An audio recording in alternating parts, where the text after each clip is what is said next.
Meus irmãos, a paz do Senhor Jesus Cristo, que bom que nós estamos aqui para mais uma aula da Escola Bíblica Dominical. Eu espero que você esteja bem, espero que a sua família esteja bem, que todos aí na sua casa, todos os seus, estejam debaixo da graça e da unção do Espírito Santo de Deus. Nós vamos continuar a estudar o livro de Atos dos Apóstolos, tem umas coisas muito interessantes para nós considerarmos aqui nesta ocasião. Vamos dar continuidade à leitura do capítulo de número 4. Na semana passada, nós paramos no versículo de número 31. Naturalmente, hoje nós iniciaremos no versículo de número 32. Eu aqui e você daí, vamos ler a palavra do Senhor. Seria interessante se você pudesse pegar a sua Bíblia e acompanhar junto comigo essa leitura que é tão importante, tão interessante da palavra de Deus. Antes de nós iniciarmos, no entanto, eu quero dizer a vocês sobre aquilo que a gente vai falar hoje. A primeira coisa que será destacada vai ser a unidade da igreja primitiva. Os nossos irmãos da igreja primitiva andavam em unidade. A unidade no coração, a unidade na alma. Eles tinham objetivos iguais e com relação a esses objetivos, ou para alcançar esses objetivos, eles lutavam, eles batalhavam na fé. E o Espírito Santo fazia muitas coisas legais, muitas coisas interessantes no meio dos irmãos. E o diabo também tentava fazer coisas para querer minar a igreja, tirar a igreja do foco. E por sua vez o Espírito Santo agia de maneira poderosa, e é isso que a gente vai considerar aqui hoje. Versículo de número 32. Olha o que a Bíblia diz. E era o coração e a alma da multidão dos que criam. E ninguém dizia que coisa alguma do que possuía era sua própria, mas todas as coisas lhes eram comuns. Veja que coisa legal, coisa importante para a gente considerar. Os irmãos da igreja primitiva tinham um coração e uma alma. O que é isso? Propósito. Eles tinham um único propósito, eles tinham um único objetivo. E que objetivo era esse? O objetivo está exatamente no versículo anterior. Eles eram pessoas que oravam a Deus e tinham o objetivo de anunciar com ousadia a palavra de Deus. E isso os nossos irmãos faziam. Eles anunciavam a palavra de Deus com ousadia, pregavam o evangelho debaixo do poder do Espírito Santo. Versículo 33. E os apóstolos davam com grande poder.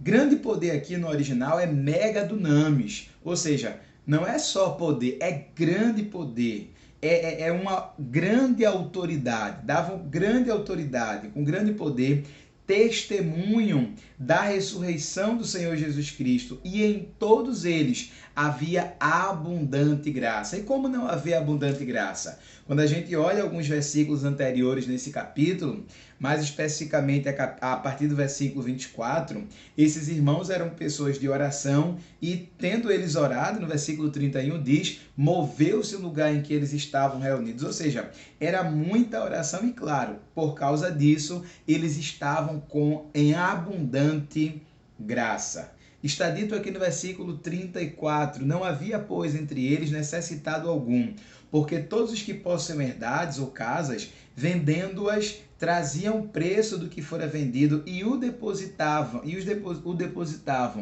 aos pés dos apóstolos. Vejam, isso aqui não era uma exigência dos apóstolos. Isso aqui não era os apóstolos não tomavam daquelas pessoas, não era o governo que tomava. Isso aqui não era a ideia, por exemplo, do socialismo. Isso aqui é o amor de Jesus Cristo no coração das pessoas e o desapego aos bens materiais para que a coletividade esteja bem. Versículo de número 35. O que é que eles faziam? E repartiam cada um segundo a necessidade que cada um tinha.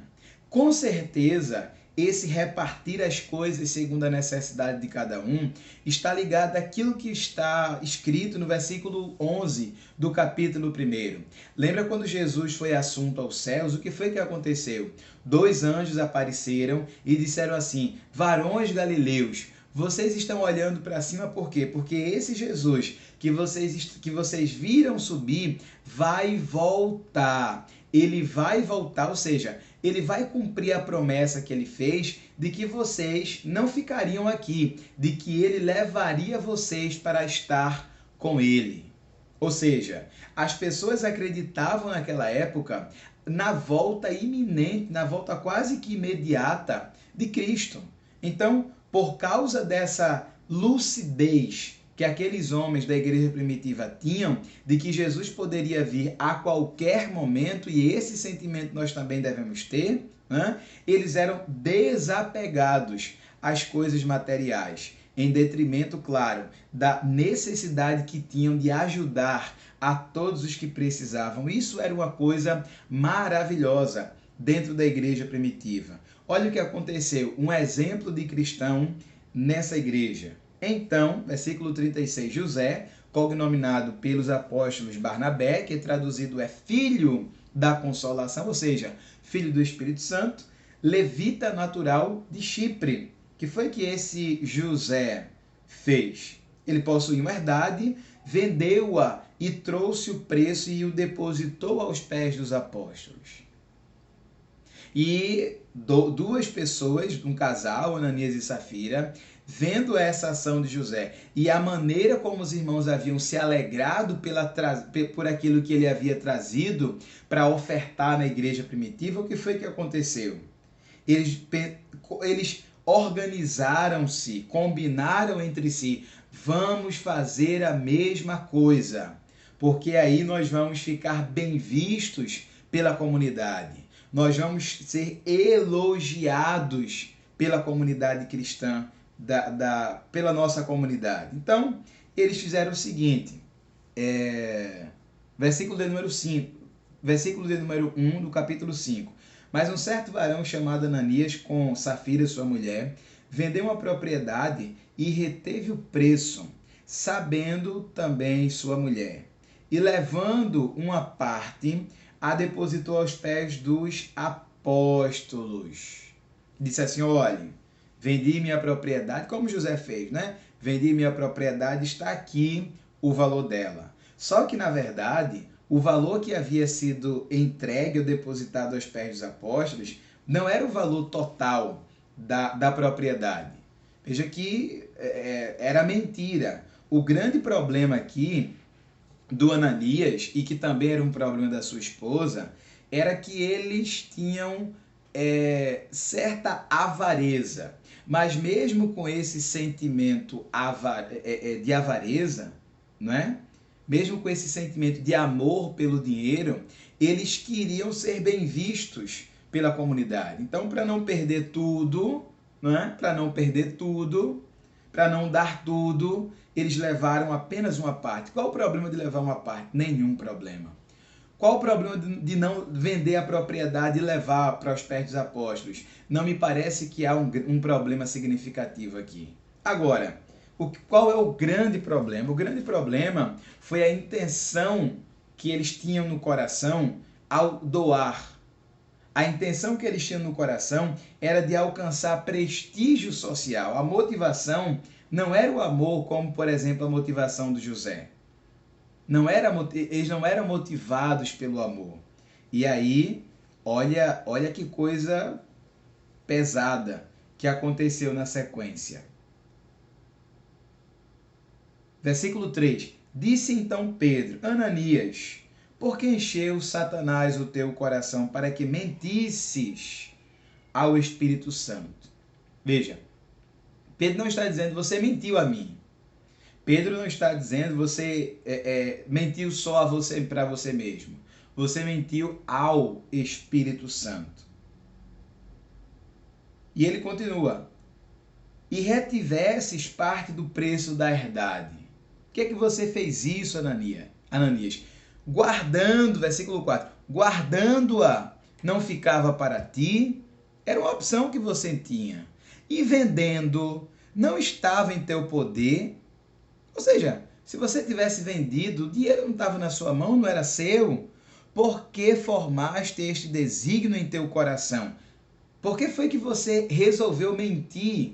A propriedade era tua. Se você vendesse, o dinheiro era seu, você não tinha obrigação de trazer.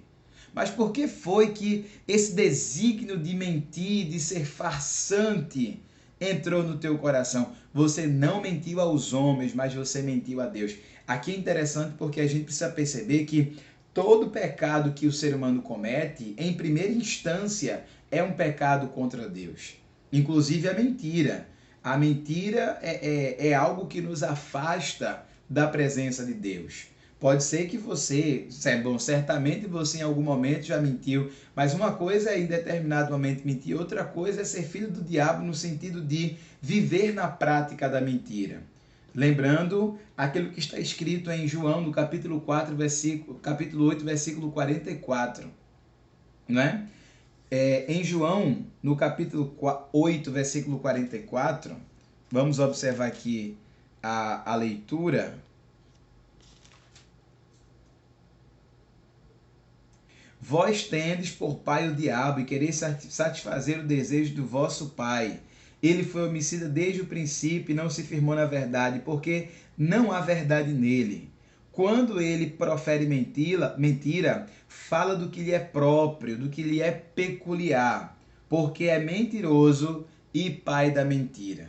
Então, isso aqui nos mostra a necessidade de nós falarmos sempre a verdade. Sempre a verdade. E aí, o que há aqui? A tentativa de exibicionismo por parte do casal, e eles mentiram ao Espírito Santo, mentiram a Deus. É isso que o Pedro está falando no final do versículo 4. Ou seja, o Espírito Santo é Deus e você mentiu não aos homens, mas você mentiu a Deus. Olha o estudo aqui da divindade do Espírito Santo. A divindade do Espírito Santo a mostra para todos. E ouvindo Ananias essas palavras, caiu e expirou, morreu. E grande temor veio sobre todos os que ouviram aquilo que havia acontecido. E levantando-se os jovens, cobriram o morto e transportando para fora o sepultaram. E passando algum tempo, algo em torno de 3 horas, que foi que aconteceu? Entrou também a Safira, a mulher do Ananias, não sabendo do que havia acontecido. Ela entra e aí Pedro diz assim, Safira, e a propriedade, vendeu por quanto? E ela dá o mesmo valor que o marido havia dado. E também expira e morre. E as mesmas palavras foram ditas a Safira a respeito de que ela estava mentindo ao Espírito Santo. E expirou também e caiu. E os mesmos homens que levaram seu marido, levaram também a Safira para a sepultura. Versículo 11. E houve grande temor em toda a igreja e em todos os que ouviram estas coisas. O Espírito Santo trabalhava poderosamente no meio da igreja. E o Ananias e Safira se levantaram para interferir nesse trabalhar, para frear o crescimento grande da igreja primitiva. E Deus, por sua vez, não podia permitir que esses desmandos acontecessem no meio do seu povo. E de uma forma muito imediata e talvez ao nosso olhar dura, ele agiu com Ananias e com Safira naquele momento, para que a palavra dele continuasse a se espalhar pelo mundo, para que o evangelho continuasse a ser pregado. Qual era o interesse que tinha o Ananias e o interesse que tinha Safira? Primeiro, a questão da avareza, né? Colocar o dinheiro sobre todas as coisas. Eles eram pessoas avarentas, certamente, como aquele jovem rico era. Aquele jovem rico do qual o Marcos escreveu no capítulo 10, a partir do versículo 27, que o Deus dele era o dinheiro. E Jesus disse assim, vende o que tu tens, divide com os pobres e terás um tesouro no céu. O jovem rico ficou muito triste e foi embora. Não fez isso. José fez. E fez bem feito. Fez como tinha que ser feito. Este José que está aqui no versículo 36. E o Ananias e Safira quiseram fazer. E até fizeram de maneira parcial. Mas o centro deles estava na autopromoção. O centro da mente deles, a intenção deles, era a questão de ganhar, de receber prestígio social. Um prestígio social que, por exemplo, os homens da lei estavam muito preocupados em ter. Se você abrir a sua Bíblia em Lucas, no capítulo 18, você vai ver que, a partir do versículo de número 9, tem a parábola do publicano e do fariseu. E o que foi que aconteceu nesta parábola? Jesus contando esta parábola. Jesus mostrou a figura desses dois homens. O publicano, que era aquele cobrador de impostos, né? O traidor, na visão dos judeus, era o traidor dos judeus, porque cobrava os impostos dos judeus para dar os impostos aos romanos. E o fariseu. O fariseu era um homem da lei que entrou no templo e que orava e dizia assim: ó Deus, versículo de número 11, Lucas 18, 11, ó Deus, graças te dou, porque não sou como os demais homens, roubadores, como o publicano, né? Injustos e adúlteros, nem ainda como este publicano que está aqui. Eu jejuo 2 vezes na semana, dou o dízimo de tudo quanto possuo. Era a oração do fariseu. O que é que ele queria? Autopromoção. Ele queria ser visto, ele queria ser respeitado pela sociedade a partir daquilo que ele fazia. E aí o publicano, pecador, entra no templo reconhecendo o seu estado e diz assim: ó Deus, tem misericórdia de mim, pecador. Reconhecendo o seu estado de pecaminosidade, sendo humilde. Então, foi isso aqui que faltou ao Ananias e a Safira. E o que está escrito aqui é um exemplo para a nossa vida. Precisamos colocar Deus sobre todas as coisas. Precisamos amar o próximo como a nós mesmos. E acredito que o sentimento da volta de Cristo nos influencia, nos impulsiona a fazer a vontade dele, a amar as pessoas, a ajudar as pessoas. E isso nós devemos fazer, porque a palavra de Deus nos ensina. Que esta lição de vida, que esta lição que José nos traz, a lição que a história de Ananias e Safira nos traz, possa mexer contigo, possa mexer comigo todos os dias, e que nós possamos ser cada dia mais pessoas ousadas no poder, ousadas na pregação do Evangelho, respeitando a Deus e amando a sua palavra, obedecendo os seus mandamentos. Que Deus te abençoe, que o Espírito Santo do Senhor esteja sobre a tua vida. Interage aqui, coloca uma mensagem no chat, faz perguntas, interage com os outros irmãos que estão a assistir este vídeo nesse momento e que posteriormente também irão assistir. Que Deus te abençoe, que Deus abençoe a tua família e que vocês tenham uma semana maravilhosa debaixo da graça e da unção do Espírito Santo. Deus te abençoe.